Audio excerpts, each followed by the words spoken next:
Hello दोस्तों, कैसे हैं आप सब। उम्मीद करता हूं बहुत अच्छे होंगे। दोस्तों मैं एक बार फिर से आप सबके सामने सक्षमता की तैयारी का अगला वीडियो लेकर हाजिर हूं। दोस्तों सबसे पहले मैं आपको बता दूं कि जो हमारा चैनल है वो आप सबको सक्षमता से जुड़ी हुई ईबीएस के खास तौर पे ईबीएस और सामाजिक विज्ञान की जो तैयारी है उसको करा रही है। और मैं दोस्तों मैं कोशिश ये कर रहा हूँ कि आप सबको वो सभी इम्पोर्टेंट पॉइंट मिले जो ईबीएस में जो इम्पोर्टेंट पॉइंट है हर एक चैप्टर में, उन सभी को लेकर मैं आप सबके सामने हाजिर होता हूँ। इससे पहले मैंने कई सारे वीडियो बनाए हैं जो खास करके क्लास 6, 7, 8 सामाजिक विज्ञान का जितना भी इम्पोर्टेंट पॉइंट है उन सभी पॉइंट को मैंने हाईलाइट किया है और आपके सामने अपने हाथ से मैंने वो नोट्स बनाए हैं और आप सबके सामने वीडियो के माध्यम से मैं लेकर हाजिर हो चुका हूं। तो दोस्तों अगर हम उस तरह की वीडियोस लगातार आप अपने बहुत कम समय में आप पूरा चैप्टर या पूरा किताब को पढ़ लेना चाहते हैं तो मेरे चैनल के डिस्क्रिप्शन में जाएंगे तो वहाँ मैंने इन सब का लिंक डाल दिया है, या फिर आप क्या कहते हैं प्लेलिस्ट में भी जाएंगे तो वहाँ पर सक्षमता से जुड़ा हुआ जो भी वीडियो है वो सभी आप आसानी से देख पाएंगे। और उनको देखकर आप अपना बहुत कीमती समय को बहुत कम समय में आप पूरे वीडियोज़ को पूरी किताब को एकदम एक नज़र में देखकर आसानी से उन सभी को हल कर पाएंगे। तो मुझे उम्मीद है कि सक्षमता की तैयारी के लिए इन सभी को देखना एक बार बहुत ज़रूरी है।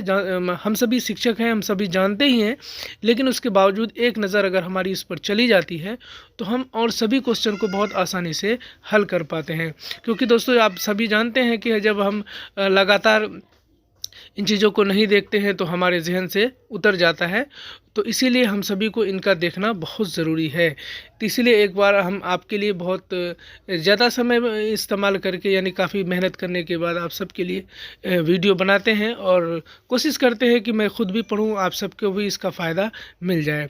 तो दोस्तों अगर हमारे चैनल पर आप नए हैं, इस तरह के लगातार वीडियोज़ आप पाना चाहते हैं, सक्षमता की तैयारी मेरे वीडियो या मेरे चैनल के माध्यम से करना चाहते हैं तो चैनल को ज़रूर सब्सक्राइब कर लें, साथ के साथ बेल आइकन को प्रेस कर लें कि जैसे ही कोई वीडियो डालूँ सबसे पहले उसका नोटिफिकेशन आपको मिल जाए। तो जैसा आप देख रहे हैं कि ज़्यादा दिन अब बचा नहीं है, बहुत कम समय बचा हुआ है, इसलिए मैं भी चाह रहा हूँ कि जल्दी से जल्दी इस तैयारी को करा दूं, मेरी भी तैयारी हो जाए और आप सबकी भी तैयारी हो जाए, जिससे कि हमारी सक्षमता का जो परीक्षा है वो आसानी से निकल जाए, कोई भी क्वेश्चन हमसे छूटे नहीं। तो चलिए दोस्तों शुरू करते हैं इस वीडियो को। क्लास 3 का जो ईबीएस है उसका ज़्यादातर 10 क्या कहते हैं पार्ट 10 तक मैंने आपको पहले वीडियो बना के दे दिया है। उसमें से कुछ इंपॉर्टेंट पॉइंट बचा हुआ है जो पार्ट 20 तक है, तो उन सभी इंपॉर्टेंट पॉइंट लेकर मैं आप सबके सामने एक बार फिर से हाजिर हूँ।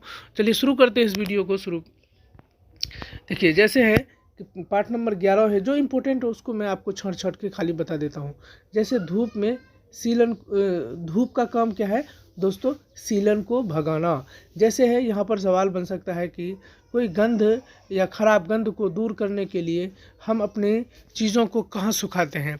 जैसे अगर कोई मर्तबान है या कोई डब्बा है जिसमें बहुत ज़्यादा ख़राब गंध आ रही है तो हम लोग क्या करते हैं, उसको धूप में डाल देते हैं जिससे उसका गंध दूर हो जाता है।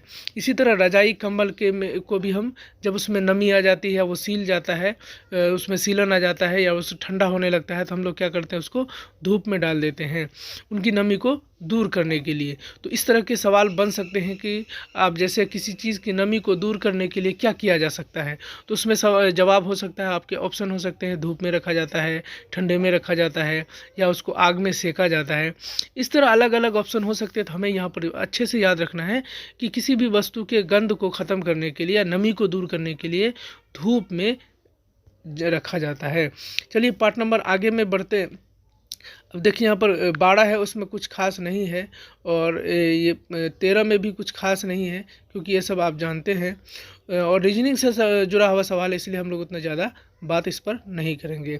तो चलिए आगे बढ़ते हैं। पार्ट नंबर 14 में जब चलते हैं तो पानी, कविता है पानी। पानी दोस्तों कहाँ कहाँ से हमें मिलता है, यहाँ सवाल बन सकता है कि पानी के जो हमें स्रोत है वो क्या क्या है। तो आपको पता है कि सबसे ज़्यादा पानी जो है हमें बारिश के माध्यम से मिलता है। उसके बाद आपका झील है पानी का माध्यम, झरना है, नहर है, नलकूप है, कुआं है, सागर है, तालाब है, नदी है। ये सभी क्या है, हमारे पास पानी के स्रोत हैं। ये सभी पानी के स्रोत हैं। तो हमसे यहाँ पर पूछा जा सकता है कि पानी के स्रोत निम्नलिखित में से क्या है। तो कोई एक ऑप्शन दे देगा तो इन सभी ऑप्शन में से कोई हमको एक याद रहना चाहिए, तो उससे हमें क्वेश्चन को हल करने में बहुत आसानी होगी। तो चलिए आगे बढ़ते हैं दोस्तों। पार्ट नंबर 15 में दानापुर से गौड़ा। यहाँ पर जो है कितने बजे खुली, कितने बजे पहुँची, गणित के समय और दूरी वाला सवाल ज़्यादा बनाना पड़ेगा। तो आपको जैसा मालूम है कि जैसे हमें ये पूछ सकता है कि ट्रेन जो है वो जब चलती है और वो अपनी जगह से और अपनी जगह अपने जहाँ पर उसको पहुँचना वहाँ पहुँचती है, तो वो किस अनुसार बचती है, उसमें किस तरह का कैलकुलेशन लगाया जाएगा। तो वहाँ पर हमें ये होगा कि गणितीय कैलकुलेशन लगाया जाएगा। ये भी सवाल बन सकता है, इसलिए इस पर थोड़ा नज़र हम लोगों को डालना था, हम डाल दिए। तो चलिए आगे जब बढ़ते हैं, चिट्ठी का सफ़र, पार्ट नंबर 16 है चिट्ठी का सफ़र। तो डाकिया चिट्ठी लाता है, डाकिया का पहनावा। तो ये इम्पोर्टेंट है कि यहाँ पर हो सकता है कि अब हमसे पूछा जाए कि डाकिया का जो है पहनावा किस तरह का होता है। टोपी, उसकी टोपी होती है, खाकी वर्दी होती है, चिट्ठी से भरा हुआ थैला होता है। तो यहाँ पर पूछ सकता है कि डाकिया की क्या पहचान है, टोपी, खाकी वर्दी या चिट्ठी से भरा हुआ थैला। तो आजकल जो है हमें मैसेज प्राप्त करने का सबसे आसान तरीका क्या है, व्हाट्सअप मैसेज, व्हाट्सअप या मोबाइल से एक दूसरे को मैसेज भेजना। इस तरह हम जल्दी से अपनी खबरों को पा लेते हैं। तो चलिए आगे बढ़ते हैं, पार्ट नंबर 17 में जब हम जाते हैं तो यहाँ पर दोस्तों एक बहुत इम्पोर्टेंट पॉइंट है, इसलिए कि हम सभी खेल तो देखते हैं, लेकिन जिस खेल में हमें इंटरेस्ट होता है उन्हीं खेलों को देखते हैं और उनके ही खिलाड़ियों की संख्या का हमें पता होता है। तो इसलिए यहाँ अलग अलग खेल का ये फॉर्मेट दिया हुआ है कि कौन से खेल में कितने खिलाड़ी होते हैं, ये भी हमारे लिए जानना बहुत ज़रूरी है। उसके बाद एक चीज़ होता है कि उससे पहले 17 जो है उसमें है कि कपड़े, तरह तरह के जो कपड़े होते हैं वो तरह तरह के होते हैं। जैसे सूती कपड़े हवादार होते हैं, वो हम कब पहनते हैं, गर्मी में पहनते हैं, जिससे हमारा शरीर क्या रहता है, ठंडा रहता है। ठीक है, उसके बाद आगे बढ़ते हैं। तो सर्दी में कौन से कपड़े पहनते हैं, तो हम ऊनी कपड़े पहनते हैं, गर्मी को बाहर नहीं निकलने देता है। अब यहाँ पर सवाल बन सकता है कि सर्दी के दिनों में जो हम माफ़ कीजिएगा, गर्मी के दिनों में जो हम कपड़े पहनते हैं वो क्या करता है, वो हमारे शरीर को क्या करता है, ठंडा रखता है, गर्म रखता है, या सूरज की रोशनी से बचाता है। तो यहाँ पर हमारा जवाब क्या हो जाएगा, हमारे शरीर को ठंडा रखता है, क्योंकि उसमें आसानी से हवा इधर से उधर पास हो जाता है, जिससे हमारा शरीर ठंडा रहता है। आगे बढ़ते हैं, जब आगे बढ़ेंगे तो हमसे सवाल पूछा जा सकता है कि सर्दी के दिनों में हम ऊनी कपड़े पहनते हैं, ऊनी कपड़े से हमें सर्दी क्यों नहीं लगती है, ऊनी कपड़ा पहनने से सर्दी क्यों नहीं लगती, जबकि वो भी कपड़ा है। लेकिन दोस्तों होता ये है कि हमारा शरीर का जो गर्मी होता है, उस गर्मी को वो ऊनी कपड़ा यानी मोटा कपड़ा बाहर निकलने नहीं देता है, क्योंकि हमारे शरीर में खुद बहुत गर्मी होती है। उसी गर्मी को वो क्या करता है, हवा को डायरेक्ट संपर्क होने नहीं देता है, जिसकी वजह से वो गर्मी ही हमारे शरीर को बचाए रखता है। तो चलिए आगे बढ़ते हैं, पार्ट नंबर 18 में तेरी मेरी उछल कूद। तो इसमें देखिए यहाँ पर क्रिकेट में जो है कितने खिलाड़ी होते हैं, 11। आपको मालूम है क्योंकि भारत में क्रिकेट सबसे ज़्यादा पसंदीदा खेल है और इस वक्त भारत का वर्ल्ड कप भी चल रहा है, यानी भारत में ही वर्ल्ड कप चल रहा है। पूरी दुनिया की टीम यहाँ पर आई और फाइनल जो है ऑस्ट्रेलिया और भारत के बीच होने वाला है। उसके बाद क्रिकेट में कितने खिलाड़ी होते हैं दोस्तों, तो ये होते हैं 11। उसके बाद उसी तरह हॉकी है, हॉकी में भी 11 खिलाड़ी होते हैं और फुटबॉल में भी 11 खिलाड़ी होते हैं। तो इन 3 खेलों में कितने खिलाड़ी होते हैं, क्रिकेट में 11, हॉकी में भी 11, फुटबॉल में भी 11। तो बास्केटबॉल में 5 खिलाड़ी होते हैं, कबड्डी में 12 खिलाड़ी होते हैं। लेकिन यहाँ पर 2 चीज़ बहुत इंपॉर्टेंट है। पहला तो यहाँ पर कि 7 कोर्ट में रहते हैं और 5 रिजर्व रहते हैं। तो यहाँ पर हमसे पूछ सकता है दोस्तों कि कबड्डी जो खेल है उसमें कितने खिलाड़ी क्या कहते हैं, कोर्ट में रहते हैं, या फिर ये भी पूछा जा सकता है कि कबड्डी के खेल में कितने खिलाड़ी रिजर्व में रहता है। तो यहाँ पर अगर हम 12 खिलाड़ी तो होते हैं, लेकिन हमें अगर इस बात का सही पता नहीं होगा तो हम सही जवाब नहीं दे पाएंगे। तो एक बार फिर आपको मैं बता देता हूँ कि कबड्डी में जो है टोटल 12 खिलाड़ी होते हैं, 7 जो है वो कोर्ट में रहता है और 5 जो है वो रिजर्व में रहता है। तो इस बात से मुझे उम्मीद है कि आपको कबड्डी और बास्केटबॉल, फुटबॉल, हॉकी, क्रिकेट के बारे में पता चल गया होगा कि कौन से खेल में कितने खिलाड़ी होते हैं। तो चलिए आगे बढ़ते हैं। जब हम आगे बढ़ते हैं तो आगे में आपको देखो पार्ट नंबर 19 कोशिश करके देख ले। तो यहाँ पर देखिए कई सारा इम्पोर्टेंट पॉइंट है, इससे हम कई सारे सवाल बन सकते हैं जिसका हम आसानी से जवाब दे पाएंगे। तो देखिए यहाँ पर है कि जो लोग नहीं देख सकते वे छूकर महसूस करके तथा सुनकर दूसरों की बात को समझते हैं। तो यहाँ पर हमसे सवाल पूछा जा सकता है कि जो लोग देख नहीं सकते हैं वो किस तरह किसी भी वस्तु को पहचानते हैं या किसी को पहचानते हैं। तो यहाँ पर हमें याद रखना है, छूकर, महसूस करके, सुनकर दूसरे की बातों को समझते हैं। वो कैसे समझते हैं? छूकर समझ लेते हैं, महसूस करके समझ लेते हैं या फिर सुनकर समझ लेते हैं। लुई ब्रेल दिवस 4 जनवरी को है, क्योंकि आपको मालूम है कि लुई ब्रेल जो है उसके बारे में हम लोगों ने पढ़ा है। जो अंधे होते हैं, जिसको दिखाई नहीं पड़ता है, उन सब के लिए एक यंत्र बनाया गया जो पढ़ने के लिए बहुत आसानी होती है। उसको, वैसी लिपि को ब्रेल लिपि कहते हैं, जो एक साइन होता है जिसको बिना देखे, यानी हाथ से अंदाज़ा लगाकर, जो कम नहीं देख पाते हैं वैसे लोगों के लिए वो बनाया गया है। तो इसमें देखिए, यहाँ पर हमसे सवाल पूछा सकता है, क्योंकि किताब में है तो इससे सवाल बन सकता है। इसमें कोई बड़ी बात नहीं है कि लुई ब्रेल दिवस कब मनाया जाता है। तो 4 जनवरी को, ये याद रखना है। लुई ब्रेल दिवस कब मनाया जाता है? 4 जनवरी को। दृष्टिबाधित लोग ब्रेल लिपि से पढ़ते लिखते हैं। अब यहाँ पर सवाल दोस्तों ये बन सकता है कि दृष्टिबाधित लोग किस लिपि से पढ़ाई करते हैं। तो हमें याद रखना है ब्रेल लिपि, क्योंकि ये बहुत इम्पोर्टेंट है। क्योंकि ये देखिए, छोटे बच्चों को पढ़ाने के लिए है, तो हमें इसी तरह के सवाल पूछे जाएंगे। लेकिन अगर हमने नहीं देखा है तो हमें बहुत दिक्कत हो सकती है। तो अब यहाँ पर आपका सवाल आसानी से हल हो जाएगा कि लुई ब्रेल का कब दिवस किस दिन है?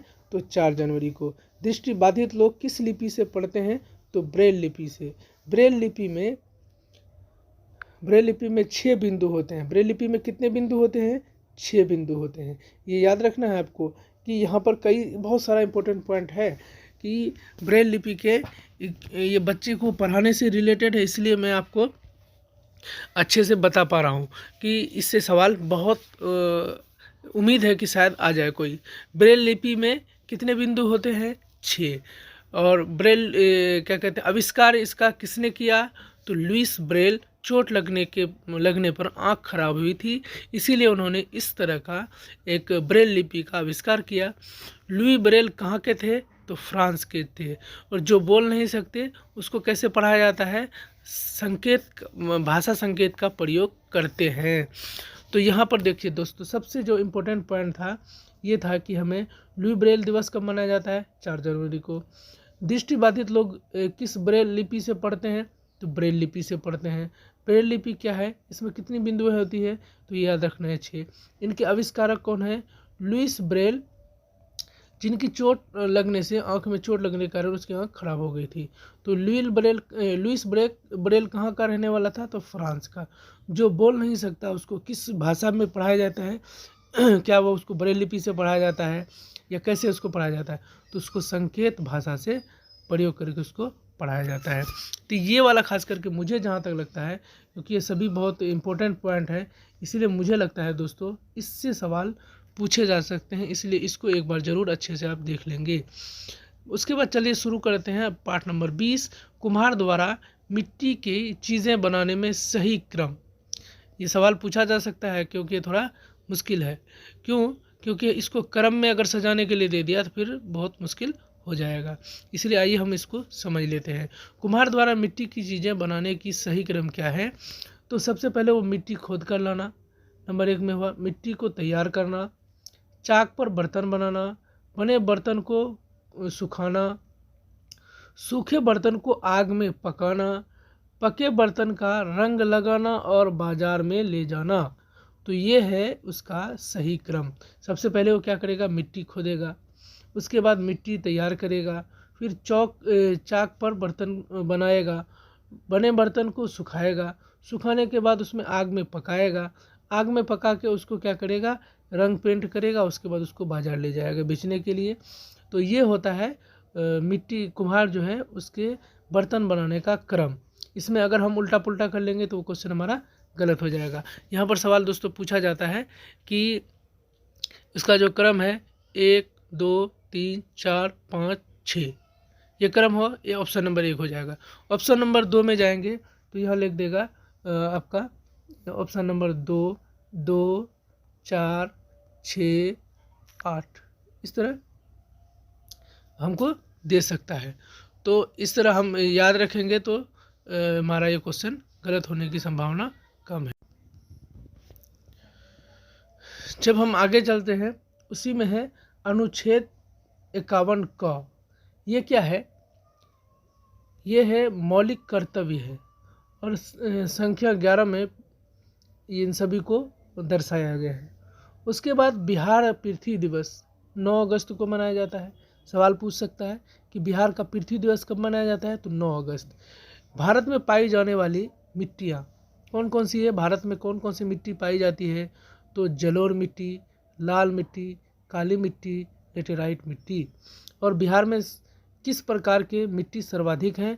तो जलोढ़ मिट्टी। तो यहाँ पर ये दोस्तों ये वाला सवाल बन सकता है कि बिहार में किस प्रकार की मिट्टी सर्वाधिक पाई जाती है? तो जलोढ़ मिट्टी। और बिहार में भारत में किस तरह की मिट्टियाँ पाई जाती है? तो जलोढ़ मिट्टी, लाल मिट्टी, काली मिट्टी, लेटेराइट मिट्टी भारत में पाई जाती है।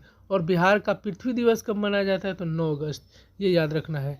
ये सही मायने में मैं भी नहीं जानता था, मैंने आज पढ़ा तो इस चीज़ का पता मुझे भी लगा। और बिहार में किस प्रकार की मिट्टी सर्वाधिक है? जलोढ़ मिट्टी। तो दोस्तों हम क्लास 3 के ईवीएस को पूरा देख चुके हैं कि कहाँ पर क्या इंपॉर्टेंट पॉइंट है। और मुझे उम्मीद है कि अगर आपने इसको अच्छे से देख लिया तो मुझे यकीन है कि आपका जो है सक्षमता से जुड़ा हुआ सक्षमता की जब आप परीक्षा देने जाएंगे, अगर इससे कोई सवाल आ जाएगा तो मुझे ये यकीन है कि आपके जहन में वो सवाल का जवाब ज़रूर रहेगा और उसको आसानी से देख पाएंगे या दे पाएंगे। तो चलिए दोस्तों, अगर आपको ये वीडियो अच्छा लगा हो तो लाइक और शेयर ज़रूर कीजिएगा। साथ ही साथ अगर हमारे चैनल पर नए हैं और सक्षमता से जुड़ी हुई ईवीएस या सोशल से या सामाजिक विज्ञान से आप जो भी इम्पोर्टेंट पॉइंट है उसको आप आसानी से देख पाएंगे। तो चलिए मिलते हैं अगली वीडियो में किसी नए वीडियो के साथ।